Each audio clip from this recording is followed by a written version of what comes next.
everyone, this is Annalise Fussell from the Everglades Foundation. Did you know that the Everglades is one of the largest wetlands in the world? It's extremely important to understand just how large the Everglades truly is, how much it's connected to, and how much it impacts. The Everglades even spans out to our Florida coastlines and into the ocean. So today I want to share something very special with you all, an interview I was able to conduct with the Miami-Dade County Sea Turtle Conservation Program, specifically with their marine turtle permit holder, Dell. In this interview, we learn about the incredible conservation work that both Laura and her team do every day to ensure the survival of our threatened and endangered sea turtle species. We also have a better understanding of how important Everglades restoration truly is to the survival of our marine ecosystem.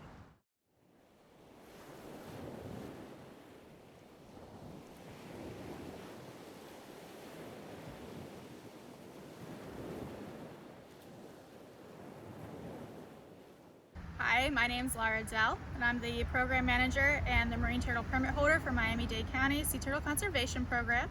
So I've been in sea turtle conservation for the past 7 years. I got my started when I was in graduate school at Nova Southeastern University. I worked with their program and just kind of worked my way up and kept going with this conversation.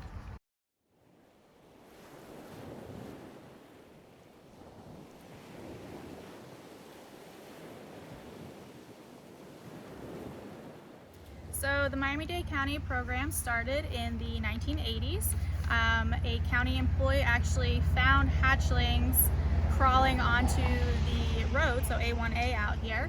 And after that, he knew that was a problem. So he contacted the state, and from there, the Sea Turtle Conservation Program was established. And ever since then, we have been conserving sea turtles here in the county.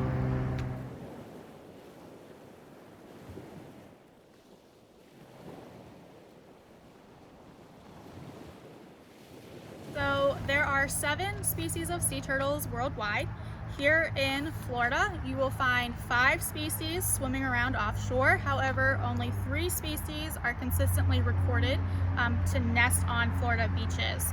Miami-Dade County does host all 3 of those species, which are the loggerhead, green, and leatherback sea turtles.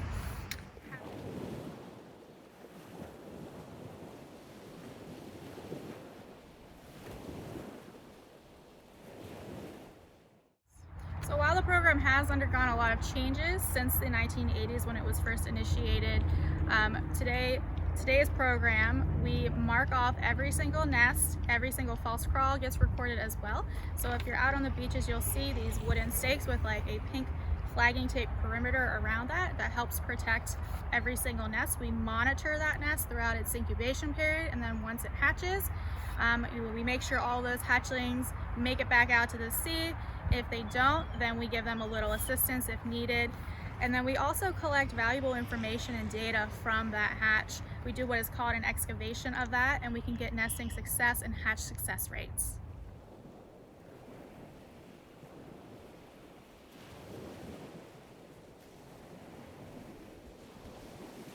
So over the past 200 years, sea turtles have been on the brink of extinction. They are still considered an endangered species. All 7 species of sea turtles are considered threatened or endangered. So that's why it's really important what we do out here on the beaches, because we want to help that population continue to survive.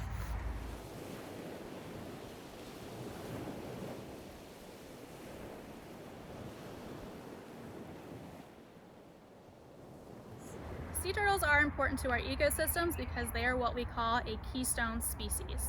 So a keystone species are those that have an extremely high impact on the ecosystem relative to their population. And they're critical for the overall structure and function of that ecosystem. So they influence other types of animals and plants that also make up that whole ecosystem. So an ecosystem without a keystone species would be severely different or even cease to exist at all. So take, for example, we have healthy oceans, they need sea turtles need healthy oceans. So each species of sea turtle has a different diet. So if we look at an adult green sea turtle, They eat primarily seagrasses. So the seagrasses are found on seagrass beds, which are in a marine environment. However, just like a yard, they need to be maintained. So we have sea turtles that help. They kind of act as the lawnmower, and they maintain those healthy seagrass beds, which also provide shelter, habitat, and food for other types of organisms that also reside there.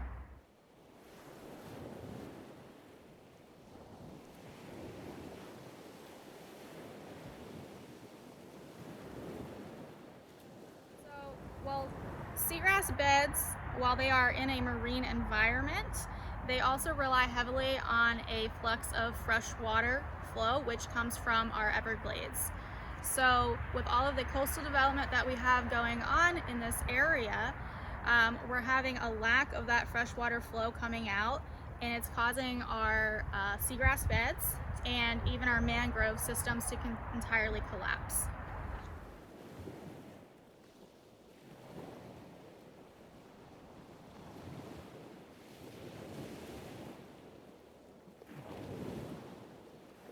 Our program uses an array of technology to aid us in our conservation efforts. The biggest and most noticeable one to the public would be our ATVs. So our ATVs enable us to cover large amounts of area within the county to mark off these nests and all of the other turtle activities that we have.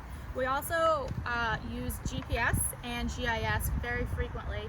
Every single activity gets a GPS point, and then we take that back to the office and we plot it in a GIS system, and then we can actually track trends within our nesting activity. So that way, if there is an area that we're seeing a decrease in nesting or even an increase, we can try to investigate what might be the cause of that. So if we're seeing a decrease, was there a renourishment project going on there? Was there an increase in lighting on one of the properties? There's a lot of different things that could be the factor to alter these trends.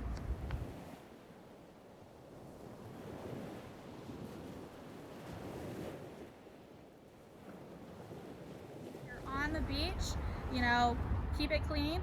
We want to see our beaches clean, plastic free, trash free. Really doesn't matter what type of trash it is. We don't want it out there. We also like to see our beaches stay dark. So sea turtles are attracted to bright lights. They orient themselves using natural lighting, but because of all the coastal development that we have here, we obviously have a lot of artificial lighting, which causes them to become confused and then essentially disorient. So we want to see dark beaches as well. And then if you're also out on the beaches and you see a big hole or sandcastle or something, just knock it down, fill it in at the end of the day. That way our sea turtles don't have extra obstacles to run around, or a big hole that they might get stuck in. I always like to say too, leave a place cleaner than what you found it. So, and that goes for anywhere, not just on our beaches. All types of wildlife will appreciate that. I always try to take at least 4 pieces of trash wherever I'm at. Doesn't matter, I pick them up and then I throw it away, and then I'm good.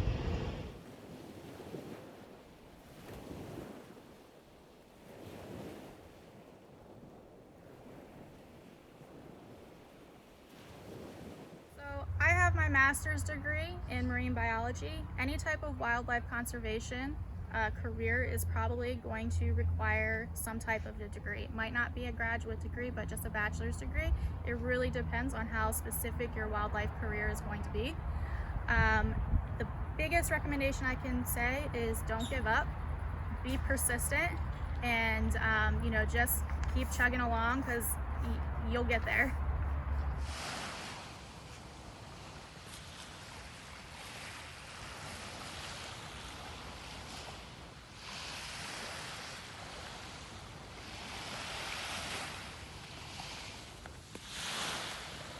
You still have